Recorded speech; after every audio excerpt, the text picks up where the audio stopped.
Hello everybody. आज का हमारा टॉपिक है self induction and self inductance. तो सेल्फ इंडक्शन क्या होता है? किसी भी कॉइल की वो प्रॉपर्टी जिसकी वजह से वो कॉइल अपने में से पास होने वाले करंट में चेंज का अपोज करती है, उसी को हम क्या बोलते हैं? Self induction. तो आपके पास में एक ये कॉइल है और इस कॉइल में हम इस बैटरी एंड की हेल्प से हम करंट को फ्लो करवा रहे हैं, और उस करंट को अगर हम चेंज कर रहे हैं, या तो करंट को हम इंक्रीज कर रहे हैं या करंट को हम डिक्रीज कर रहे हैं, या पहले कोई करंट फ्लो नहीं कर रहा था अचानक से कोई करंट फ्लो करवा रहे हैं इस कॉइल के अंदर, या करंट एक स्टेडी करंट फ्लो कर रहा था अचानक से हमने सर्किट को ब्रेक कर रहे हैं और करंट की वैल्यू को जीरो कर रहे हैं। कुल मिला के हम करंट को चेंज कर रहे हैं, इस कॉइल में से पास होने वाले करंट को चेंज कर रहे हैं। तो तब इस कॉइल के अंदर एक इंड्यूस्ड ईएमएफ जनरेट हो जाएगा, यानी कि एक वोल्टेज जनरेट हो जाएगी, और एक इंड्यूस्ड करंट जनरेट हो जाएगा। और वो करंट हम लेंज लॉ के अकॉर्डिंग निकालेंगे, वो अभी हम निकालते हैं आगे, ठीक है। तो इसी इंसिडेंस को हम क्या बोलते हैं? Self induction. यानी कि ये कॉइल जो है वो अपने में से पास होने वाले जो करंट है उसमें चेंज का अपोज करेगी। ये एक इनर्शिया है।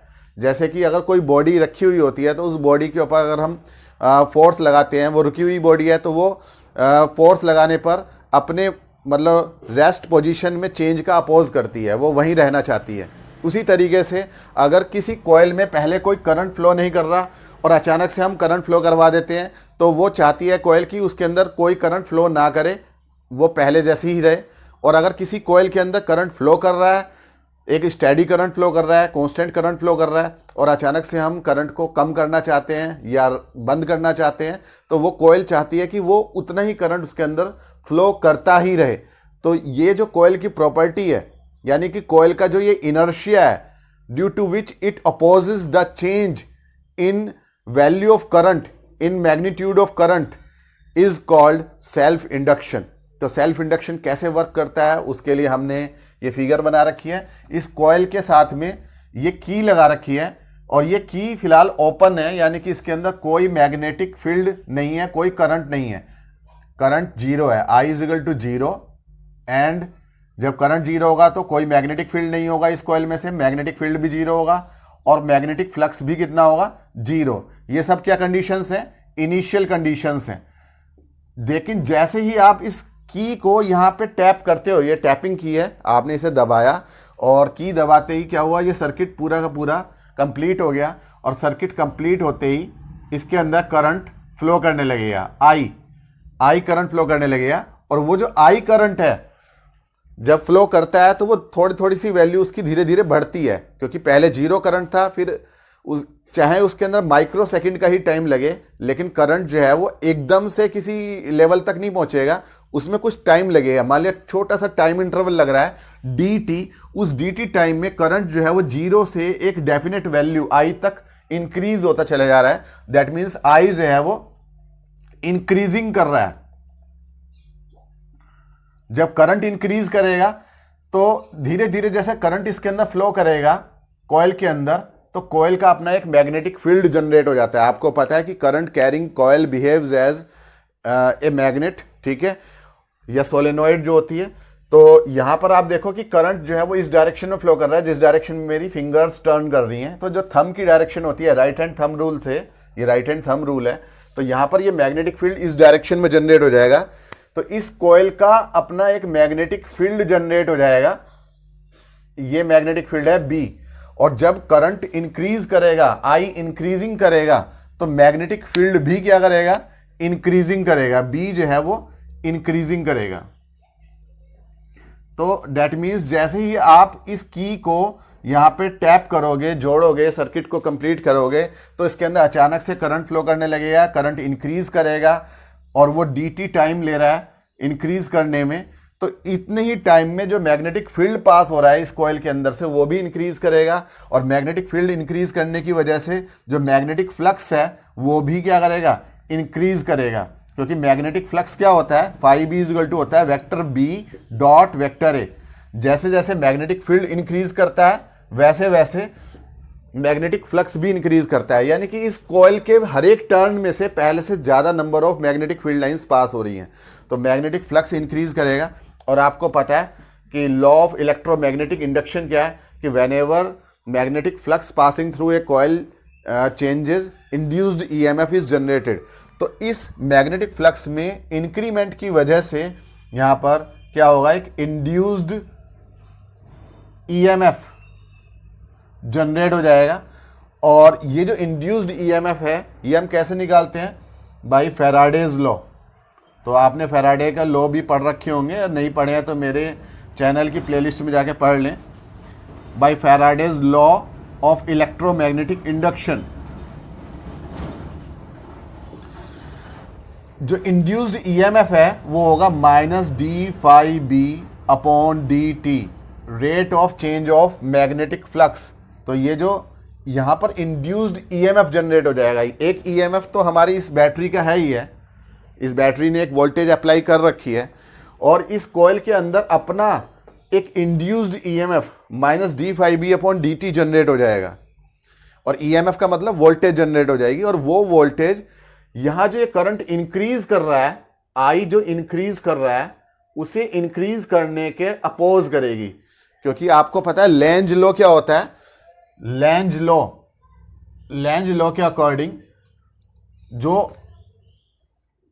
अगर करंट या मैग्नेटिक फ्लक्स इंक्रीज कर रहा है तो उसे वो घटाएगी, और अगर मैग्नेटिक फ्लक्स डिक्रीज कर रहा है तो उसे वो बढ़ाएगी। तो लेंज लॉ के अकॉर्डिंग करंट की डायरेक्शन ऐसी होगी कि ये करंट के इंक्रीज होने का अपोज करेगा। यहां जो इंड्यूस्ड करंट जनरेट होगा, आप देखो मेन करंट तो किस डायरेक्शन में है, ये मेन करंट है, मेन करंट इस डायरेक्शन में इंक्रीज कर रहा है। तो यहां इंड्यूस्ड करंट किस डायरेक्शन में जनरेट होगा, जो इसमें फैराडेज लॉ के अकॉर्डिंग जनरेट हो रहा है इंड्यूस्ड करंट, उसकी डायरेक्शन इसके अपोजिट डायरेक्शन में होगी। तो ये डायरेक्शन हो जाएगी आपकी इंड्यूस्ड करंट की बाय लेंज लॉ।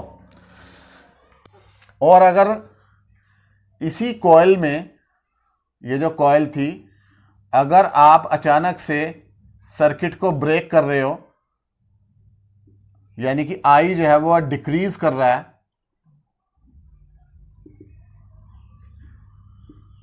तो तब भी क्या होगा, मैग्नेटिक फ्लक्स जो है वो इसका डिक्रीज करेगा। जो ये मैग्नेटिक फील्ड लाइंस है वो डिक्रीज करेंगी। आपने सर्किट अचानक से ब्रेक कर दिया है तो आई डिक्रीज कर रहा है, तो इंड्यूस्ड करंट उसी डायरेक्शन में जनरेट होगा जिस डायरेक्शन में मेन करंट है। मेन करंट जो है वो इस पॉजिटिव से नेगेटिव की तरफ इस डायरेक्शन में फ्लो कर रहा है, ये मेन करंट है, main current due to battery. Induced current भी इसी डायरेक्शन में जनरेट होगा और इस मेन करंट को घटने से रोकेगा। तो ये जो पूरा फिनोमिनन है यही क्या है, आपका सेल्फ इंडक्शन है। अब हम बात करते हैं सेल्फ इंडक्टेंस क्या होती है। आप ये देखिए, जो मैग्नेटिक फ्लक्स होता है फाई बी, वो किस चीज के प्रोपोर्शनल होता है, phi B is equal to होता है बी डॉट ए, और बी जो होता है वो करंट के ऊपर डिपेंड करता है, कितना ज्यादा करंट उतना ही ज्यादा मैग्नेटिक फ्लक्स। तो दैट मीन्स टोटल मिला के जो फाई बी है मैग्नेटिक फ्लक्स है वो डायरेक्टली प्रोपोर्शनल होता है current in the circuit I के।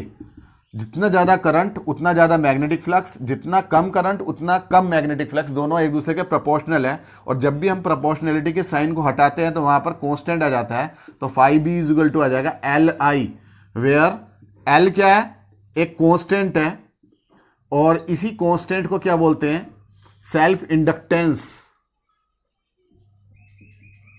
सेल्फ इंडक्टेंस या कोएफिशिएंट ऑफ सेल्फ इंडक्शन ये भी कह सकते हैं इसे।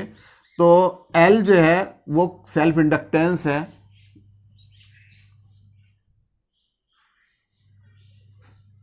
तो L की डेफिनेशन कैसे निकालेंगे,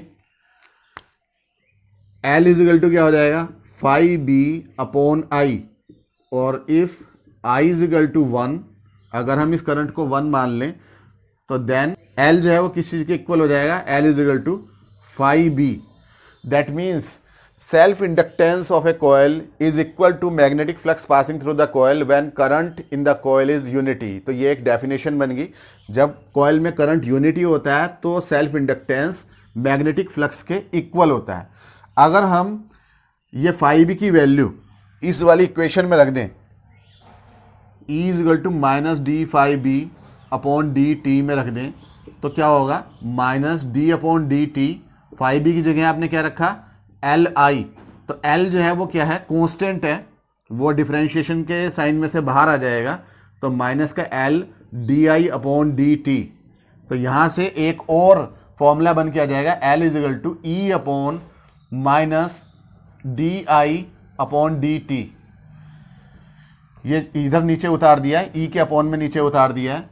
तो आप ये देखो कि if d I upon D t is equal to 1 ampere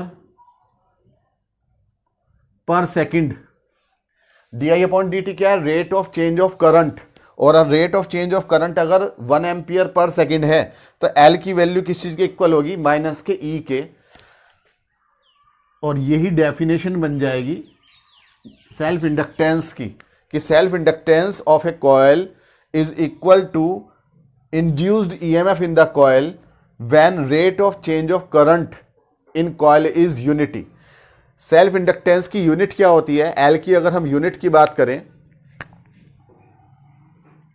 unit of L, यहां से आप यूनिट निकाल सकते हो। ईएमएफ की यूनिट क्या होगी, वोल्ट, अपॉन करंट की यूनिट क्या होगी, एम्पियर, और ये जो टाइम है उसकी यूनिट क्या होगी, सेकंड। सेकंड इधर डिवाइड में है, ऊपर जाके मल्टीप्लाई में चला जाएगा, तो दैट मीन्स वोल्ट सेकंड पर एम्पियर, और वोल्ट पर एम्पियर को हम बोल सकते हैं ओम। V अपॉन आई जो होता है वो रेजिस्टेंस की यूनिट होती है, दैट मीन्स ओम हो जाएगी इनटू सेकंड। तो ओम सेकंड, और ओम सेकंड को ही हम क्या बोलते हैं, हेनरी। तो Henry is unit, S I unit of self induction या सेल्फ इंडक्टेंस। तो आप इसका स्क्रीनशॉट ले लें, मैं आगे थोड़ा सा समझाता हूं। ये जो कोएफिशिएंट ऑफ सेल्फ इंडक्शन है, दैट मीन्स जो एल है वो खुद किन किन बातों पे डिपेंड करता है। ये जो एल है या ये वाला एल है, ये किस किस चीज पे डिपेंड करता है, ये डिपेंड करता है, L depends on number first, number of turns in the coil. जितने ज़्यादा नंबर ऑफ टर्न्स होंगे उतना ही ज़्यादा सेल्फ इंडक्टेंस होगा। सेकंड बात, सेल्फ इंडक्टेंस डिपेंड करता है cross sectional area of coil. जितना ज़्यादा चौड़ी बड़ी ये कॉइल होगी उतना ही ज़्यादा सेल्फ इंडक्टेंस होगा। तो cross sectional area of coil. और थर्ड जो है ये डिपेंड करता है कि अगर हम इस कॉइल के अंदर कोई मैग्नेटिक मटेरियल की रोड रख दें, जैसे कि हमने एक लोहे की रोड रख दी या किसी और मेटल की हमने रोड रख दी, तो इस रोड को हम बोलते हैं कोर। ये हमने इसके अंदर डाल दिया है, ये क्या हो गई आपकी कोर, CORE, ठीक है। तो nature of material of coil, core,